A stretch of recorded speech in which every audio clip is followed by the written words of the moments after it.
Et oui, le monde des affaires commence à lâcher Donald Trump. Bonjour Bruna Basini. Bonjour David. Merci d'être avec nous, rédactrice en chef adjointe au JDD. Bonne année, tous mes voeux d'ailleurs, tiens, au passage. Merci, vous aussi. Bon, après cette invasion du Capitole qui s'est soldée, on le sait, par 5 personnes aux États-Unis, on a plusieurs boîtes, et pas des moindres, américaines, et pas seulement, qui ont décidé de couper les ponts financiers avec Donald Trump, notamment des banques dont il est le client, à l'image de la Deutsche Bank. Oui, la Deutsche Bank, c'est le principal bailleur de fonds de Trump et de son conglomérat qui s'appelle la Trump Organisation. En fait, ils lui ont concédé au fil des années pas loin de 340 millions de dollars sous forme de prêts, donc c'est à peu près 280 millions d'euros qui ça arrive à échéance d'ici 2013-2024. Et ces prêts, notamment, ils financent quoi? Ils financent le terrain de golf de Miami, des hôtels à Washington et à Chicago, enfin le cœur du business aujourd'hui de Donald Trump lorsqu'il n'est pas, disons, en fonction président des États-Unis.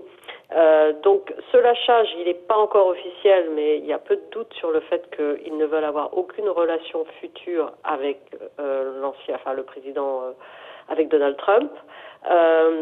Rappelons aussi que la Deutsche Bank, c'est une des seules grandes banques occidentales qui avait continué à prêter de l'argent à l'empire de Donald Trump après sa mise en faillite, la mise en faillite de plusieurs de ses casinos dans les années 90. Et d'ailleurs, ce soutien financier lui vaut aujourd'hui pas mal d'enquêtes, d'être impliqué dans pas mal d'enquêtes aux États-Unis qui visent le milliardaire.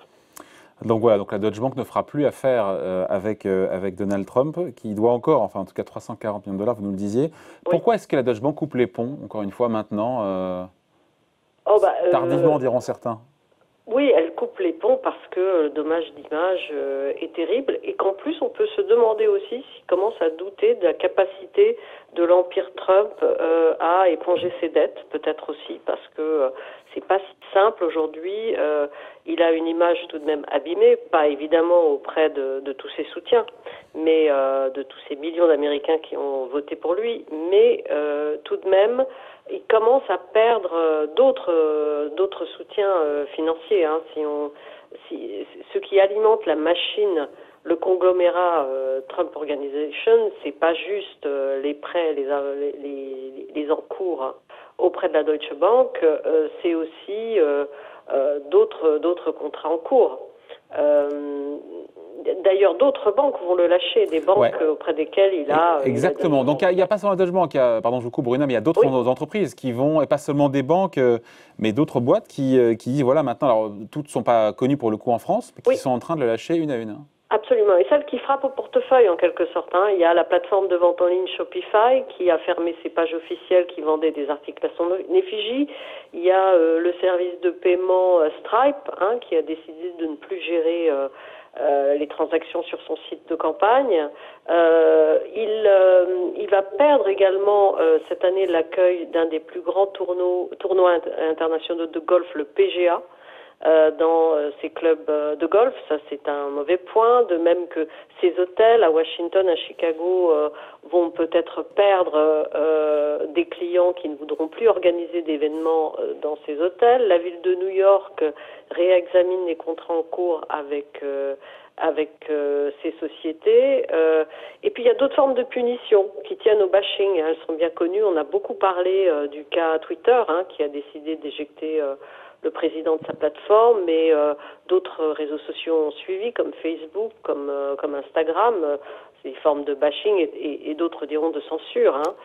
Une de ces banques personnelles aussi, elle a lâché, je ne connaissais pas la banque, Signature Bank. Il y a Signature Bank à New York qui avait auprès de laquelle il avait à peu près 6 millions d'euros de compte, enfin d'argent en compte. Et puis il y en a une autre en Floride qui lui a avancé 11 millions de dollars et qui s'appelle la Professional Bank. Voilà. Bon. Alors si Trump n'est pas directement visé, enfin il l'est, mais il y a aussi des élus républicains, ses alliés politiques au président Trump, ceux notamment qui sont opposés à la certification de l'élection. Mais là, pour le coup, on a toute une ribambelle de noms. Enfin, on parle d'Amazon, General Electric, AT&T, Comcast, Verizon, American Express, Airbnb, Mastercard, qui ont menacé, alors pour le coup, c'est une menace, enfin c'est une punition indirecte, mais d'entraver les levées de fonds des républicains.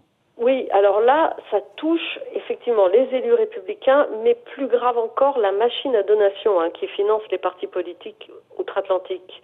Alors effectivement, vous en avez cité certains, il y a Marriott, il y a l'assureur Blue Cross Shield, il y a American Express qui, eux, vont cesser toute donation aux républicains qui s'étaient opposés à la certification des résultats de l'élection présidentielle.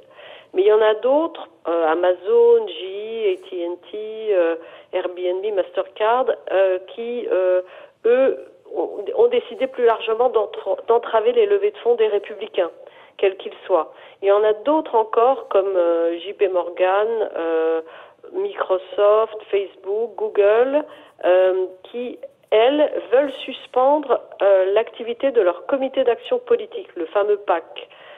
Aussi bien en faveur des républicains que des démocrates. Et là, on voit que ça touche à la machine politique électorale américaine, puisque ces PAC servent à collecter les fonds qui sont versés par les employés de ces entreprises pour les reverser à des candidats ou à des partis politiques. Bon, en même temps, il n'y a pas d'élection avant 2 ans. C'est vrai, tout à fait. C'est un petit côté opportuniste. Là encore, ces entreprises qui suspendent leurs subventions, c'est toujours pareil, c'est parce qu'il y a ce risque de dégradation d'image, oui. Que ce soit pour les clients et peut-être même pour les salariés de ces entreprises. Tout à fait. Alors, je pense que première réaction, c'est protéger leur image en se désolidarisant d'abord de Trump, puis des élus républicains.